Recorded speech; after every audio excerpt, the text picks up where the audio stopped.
Naam, shukrani sana msikilizaji wa Tanganyika FM kupitia Tanganyika TV. Matumaini yangu makubwa kuwa kumuheri wa afya na unaendelea kusikiliza vema kila siku taarifa zetu za habari ambazo zinakujia kutoka kona mbalimbali za nchi ya Jamhuri ya Demokrasia ya Kongo na sehemu zingine. Ni habari ambazo zinakuwa na uhakika kweli kweli. Msikilizaji, mimi ni Omari Makilele Ozil. Tanganyika FM Radio. Kwa pamoja tukupashe. Na kukaribisha kuweza kusikiliza taarifa zetu za habari. Na katika taarifa zetu za habari tuanzie na habari za majonzi tena za ukosefu wa usalama. Watu 4 wamefariki papo hapo huku wengine 8 wakijeruhiwa vikali. Hayo ndiyo matokeo ya gurumenti moja iliyorushwa naye mzalendo mmoja wa kundi la SNPCC kulingana na duru zetu siku ya 6 kijijini Misisi ndani ya sekta ya Nganja tarafani Fizi. Kijiji cha Misisi kinakuwa katika majonzi kutokana na mauaji hayo ya watu 4 mfululizo na hivyo kupelekea shughuli mbalimbali kuzorota eneo zimoja za Misisi kama alivyoshuhudia hapa mwanaripota wetu wa huko Misisi Masemo Balole Valente ambaye ametoa picha halisi ya hali ilivyokuwa. Kutokana na hali hiyo, watu 4 ndio ambao wanaripotiwa kuweza kufariki na 8 kuweza kuumia vikali. Ni kutokana na mlipuko wa grenade ambayo mwanajeshi mmoja wa mzalendo wa chama cha SNPCC kitengo cha huko Nyange alikuja kutembelea kwenye kilio cha dada yake. Dada yake huyu, kutokana na duru mbalimbali zinaonyesha kwamba alikuwa ameumwa na kidudu alafu akafariki hiyo jana. Sasa kaka yake mzalendo akafika kwenye kilio na hasira kali. Alafu hapo akaenda kufungua grumeti na alikuwa tayari ameshatumia kilevi kidogo, na hiyo grumeti ikasababisha vifo vya watu 4. 3 walifariki papo hapo na mwingine kafariki mida hizi za saa 9 za jioni kutokana na majeraha makali. Hivi 8 ndio ambao wanaendelea kupata matibabu kwenye zanati mbalimbali za hapa kijijini Misisi. Hivyo ndivyo mambo ilikuwa, ndugu yangu. Yeye mwenyewe alifariki papo hapo. Mbele afariki alikatika mkono wake ambao ulikuwa kutupilia grumeti akafariki. Alafu kiongozi wake ambaye alitaka kumziwia ndiye ambaye ameenda kupata majeraha makali ambapo anaendelea kupata matibabu hapa kijijini Misisi. Sasa hivi hali ya wasiwasi, wazalendo wengi wanazunguka na silaha huku na huku, raia wakiwa na hofu. Lakini sasa hivi tumejaribu kwenda kuonana na wakuu viongozi kama vile mkuu wa kijiji Mwami Masaba Munga Franklin kutokana na hali, kwa sababu yeye ndiye kiongozi wa Conseil Local de Sécurité hapa kijijini Misisi. Amesema kwamba wataendelea kufuatilia kwa undani ili kuangalia namna gani ya kuweza kumaliza mzunguko wa silaha na haswa grumeti na bunduki ambazo zinaonekana kuwa kiolela sana hapa kijijini. Hata hivyo, alipoulizwa nini mtazamo wa raia juu ya kitendo hicho cha uhalifu, Masemo Balole Valente ametoa mwangaza kulingana na hali ya raia kwa sasa. Raia hawana la kusema, ni mshangao tu kutokana na hiyo hali, kwa sababu tu bunduki zinakuwa za kuzagaa. Raia wengi wanalalamika na kusema kwamba ingekuwa heri warudie kwenye kambi au ya kijeshi. Na hiyo hali mkuu kiongozi au Mwami ameenda kupendekeza na kusema kwamba atafanya yote yawezekanayo kusudi wazalendo wabaki kwenye makambi zao, wasiwe wenye kuzagaa, kwa sababu raia wanakuwa na wasiwasi. Acha nikuambie kama kutokana na hali hiyo, jana risasi zililia nyingi mpaka wingi wa risasi zikapata nafasi ya kumuua mwingine mtu ambaye alikuwa anajielekeza nyumbani kwake. Unaona kwamba uzagazi wa silaha unapelekea wasiwasi mkubwa mbele ya raia hapa Misisi. Ndiyo shughuli zinafanyika kama kawaida, kwa sababu nafasi ambapo hali hiyo iliweza kutokea ni nafasi wanaita ku quartier Bashimboko, iko mbali kidogo na centre commercial ya Misisi. Ndio maana shughuli zinaendeka ngambo ya kwa, lakini ngambo ya Bashimboko boutique na vitu mbalimbali wameenda kufunga na kazi mbalimbali wameenda kufunga kutokana na uoga. Ndiyo, waliofariki 2, 3 ni wa Misisi na askari jeshi mmoja huyo ambaye alikuwa anatupa grenade na alifariki ni wa hapo Nyange. na wale wengine walioumia, kuna wale delegation ambao ilitoka kwenye kambi ya Nyange, na mkiwemo 4 wa Nyange na 4 wa Misisi. Yani kwa ujumla watu wa Misisi 3 walifariki na 3 kuweza kuumia vikali. Nyange kufariki 1 na 3 kuweza kuumia vikali. Tubaki tu katika tarafa hilo la Fizi, kule Tujenge, ni kwamba kijana mmoja ajulikanaye kwa jina la Sumaili Beke mwenye umri wa miaka 15 ya kuzaliwa ameuawa kwa kupigwa risasi naye mzalendo mmoja wa kundi la SNPCC usiku wa siku ya Ijumaa ya tariki 20 Juni 2025 ndani ya kijiji cha Tujenge, sekta ya Mutambala, tarafani Fizi. Izake Mulucha Ashbe ni mwandishi mwenzangu wa habari katika mji wa Baraka, ameandalia Tanganyika FM kupitia Tanganyika TV ripoti ifuatayo. Katika mazungumzo na Radio Kivu, mwenyekiti wa shirika la rahia Patujenge Bwana Destin Senga Prosper amesema kusikitishwa na kitendo hicho kwa kijana huyo mdogo, huku akionyesha kwa urefu picha halisi ya ilivyokuwa.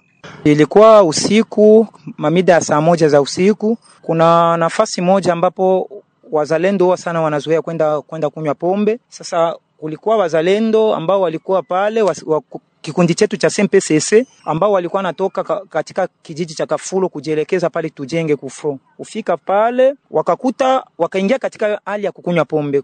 Sasa pale kulikuwa kijana mmoja ambaye anaitwa Sumaili Beke.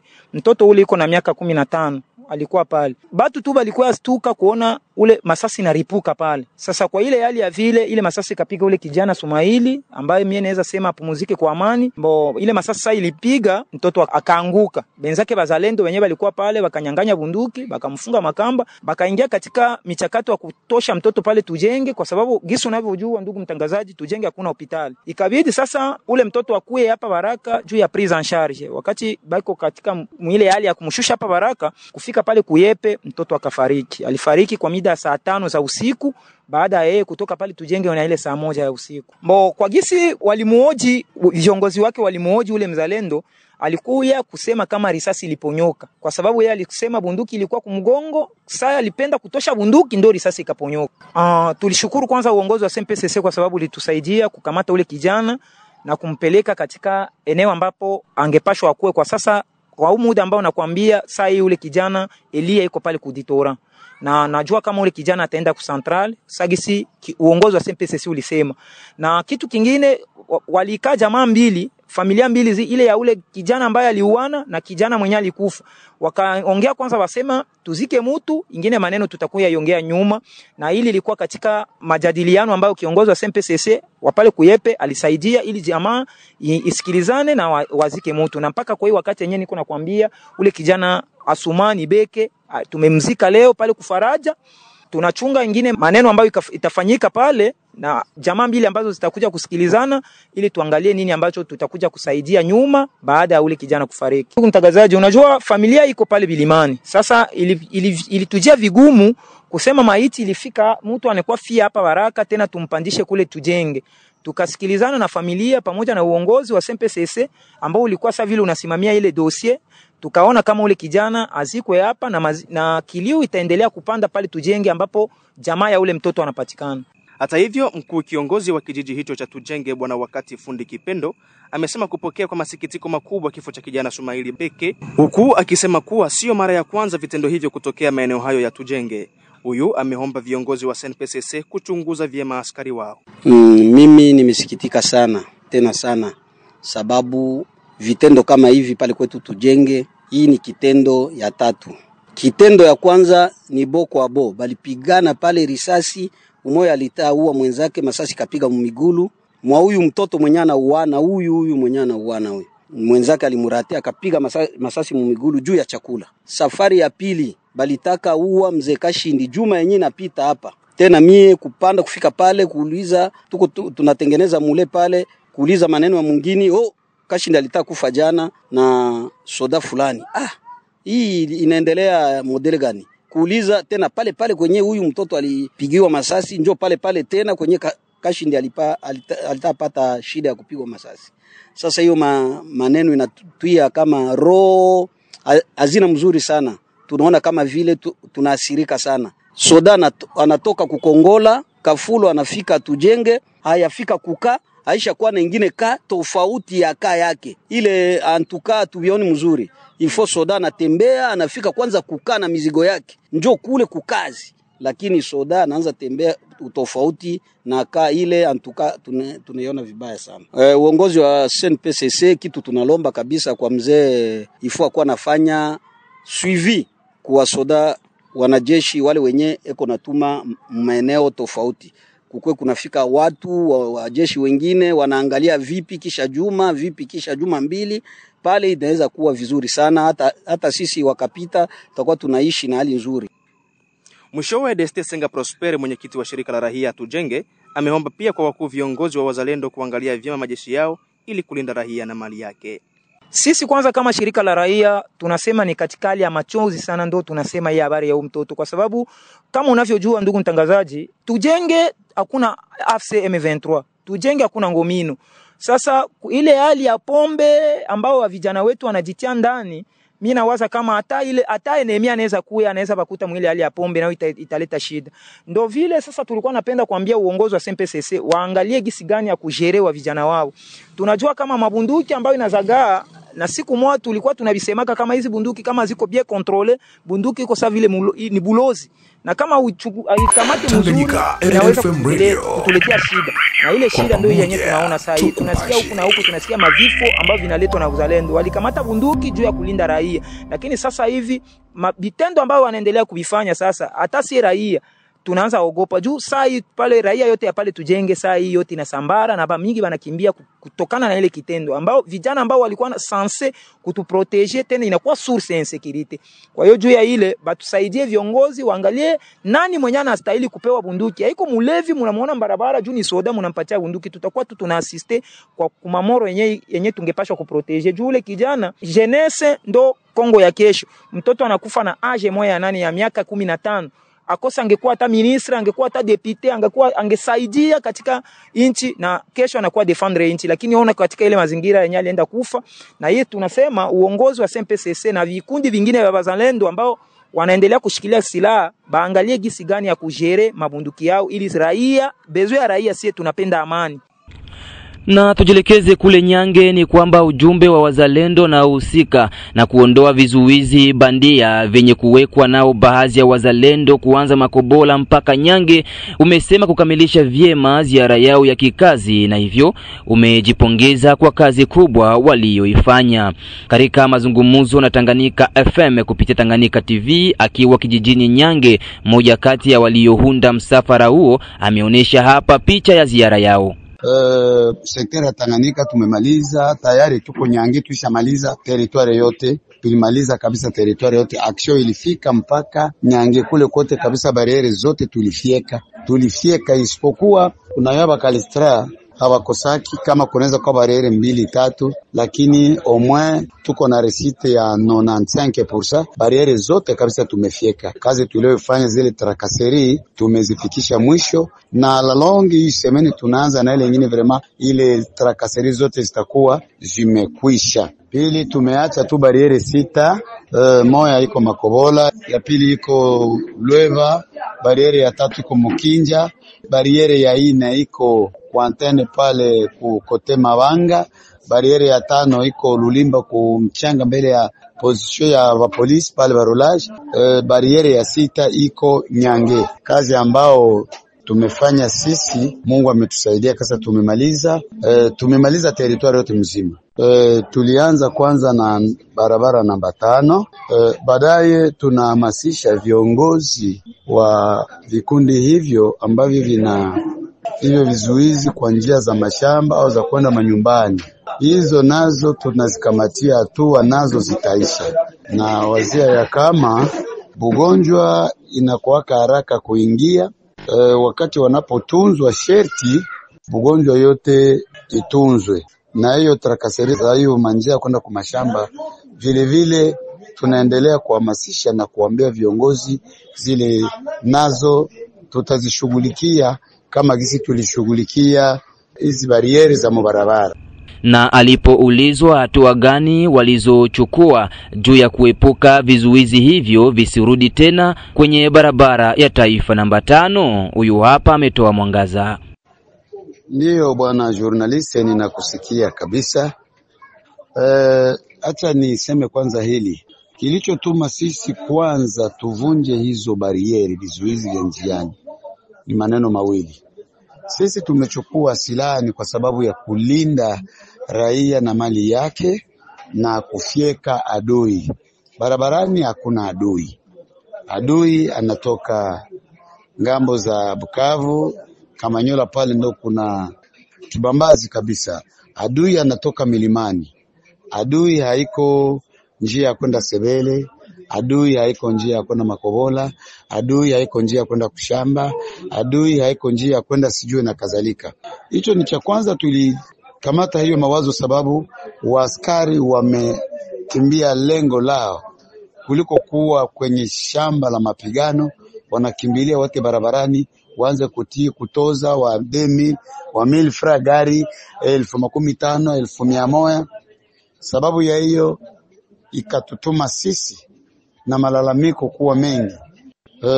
Ikatutuma tukamate hiyo azimio sababu malalamiko yalikushaanza toka kungazi ya juu ya kama bienye bilituma sisi tukamate silaha haiko ndo benye tena tuko tunafanya. Pili, kwa sababu ya mesure d'accompagnement ndio bako wanapata chakula. Zile bariere zenye tuliacha juu kuna camp na bariere bale banakuwa wanapata kidogo, kila gari inapana 5000. Kipata ile kidogo bale benye bako pale ku bariere. Haiko sema ku bariere kutaikala watu 15. Tuna bariere 6 mteritoire yote ya Fizi. Zile camp zenye ziko pale position kwa sababu ya usalama. Wana chakula ambacho kitakuwa kinatoka kwa wakuu viongozi wao.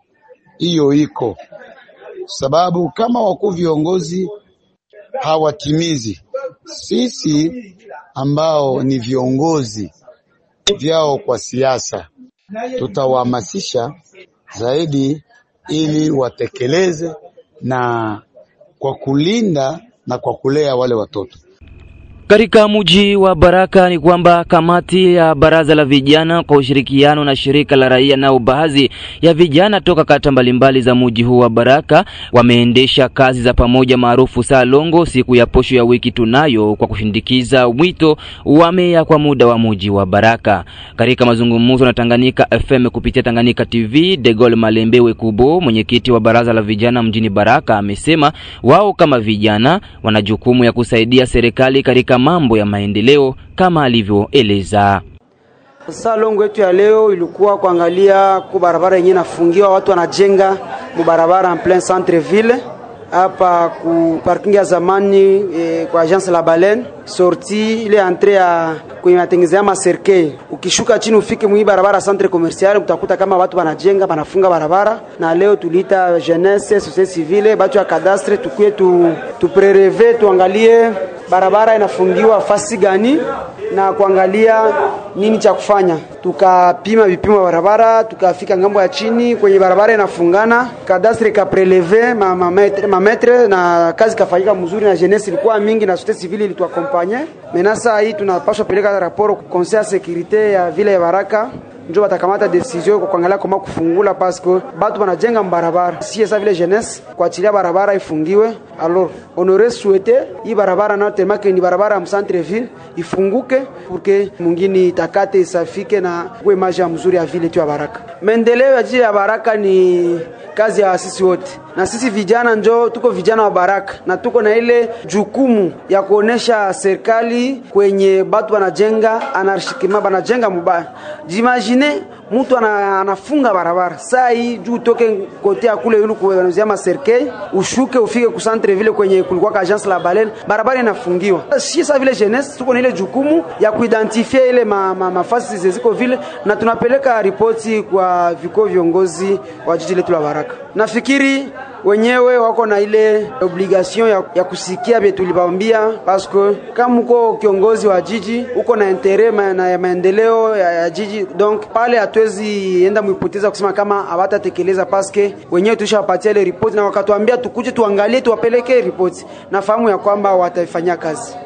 Tumalizia taarifa zetu za habari na kule Kinshasa ni kwamba amewasili mjini Kinshasa Generali Muhoozi Kainerugaba, mtoto wa rais wa Uganda Yoweri Museveni na mkuu wa majeshi ya Uganda UPDF kwa ajili ya kutathmini operation Shujaa inayofanywa na nchi hizo mbili. Mengi zaidi na Safari Almasidilo ameandalia Tanganyika TV ripoti ifuatayo. Naam.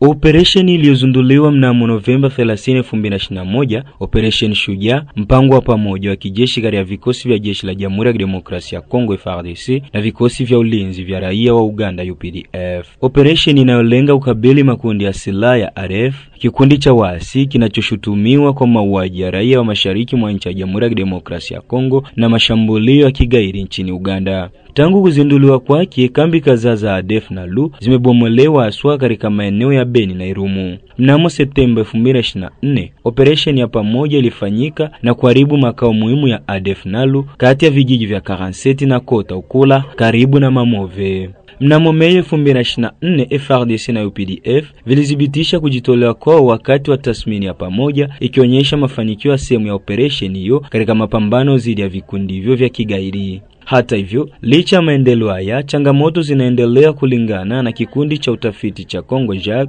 na Ebuteli. Katika ripoti iliyochapishwa mwaka 2022, matokeo ya operation hiyo yanabaki yamechanganywa. Asasi hizi zinaonyesha kuwa malengo ya awali, haswa kukabili vikundi vya ADF na LU, hayajapatikana. Ukosefu wa vifaa na wakati mwingine uratibu kati ya vikosi viwili vimepungua ufanisi wa shughuli za operation hiyo. Muhoozi Kainerugaba pia anajulikana Kinshasa kwa nafasi zake kwenye mitandao ya kijamii. Mnamo Januari 9, 2024, wakati wa mkutano na waandishi wa habari, waziri wa mambo ya nje wa DRC Therese Kaikwamba Wagner alikuwa amelaani matamshi ya mkuu huyo wa jeshi la Uganda, huku akikumbusha uhusiano mzuri na wa kirafiki kati ya nchi hizo mbili tangu kuingia kwa Rais Felix Antoine Tshisekedi madarakani.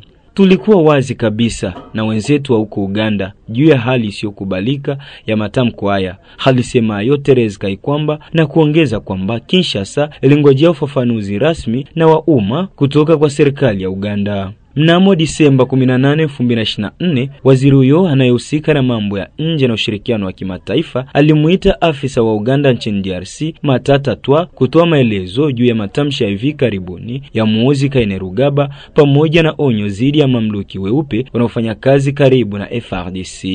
Jina lake pia linukuliwa ndani ya mfumo wa kesi hiyo mbele ya korti ya jeshi la Kinshasa Gombe kuhusu Corneille Nangaa, rais wa zamani wa tume ya uchaguzi ya kiraifa Seni, na washtakiwa wengine 24 walishtakiwa kisha walihukumiwa kwa uhalifu wa kivita, kushiriki katika harakati za uhamasishaji na usaliti. Eric Nkuba, mwanzilishi mwenza wa AFC, alisema Generali Muhoozi Kainerugaba aliwahifadhi washiriki wa AFC wakati wa kukaa kwao nchini Uganda. Ni yeye ndiye alitupatia mahali pa malazi, alisema Eric Nkuba. Msikilizaji, najua kuwa umehabarika vya kutosha na umeamini kuwa Tanganyika FM kupitia Tanganyika TV inakuletea habari za uhakika. Nakushukuru kwa kuweza kunitegea sikio mwanzo hadi tamati. Mimi ni Omari Makelele Ozile wa Tanganyika FM.